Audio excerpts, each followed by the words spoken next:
איש בעל אחריות, כתב מאוד מאוד יפה, יראת שמיים. שלום, שמי יעל דוד. את ספר התורה לעילוי נשמתו של בעלי, זכרונו לברכה, כתבתי בזכות היכרות עם פנחס בר חיים הסופר.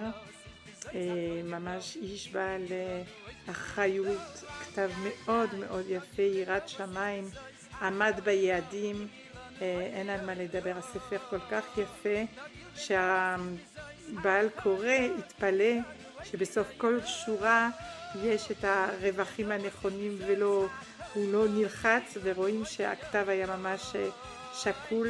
אין מה להגיד, אני ממש ממליצה, ושיהיה רק לבשורות טובות, תפילין, מזוזות לבתים חדשים, שלא תצטרכו לעילוי נשמה, אבל גם ספר תורה זה כל כך מצווה יפה.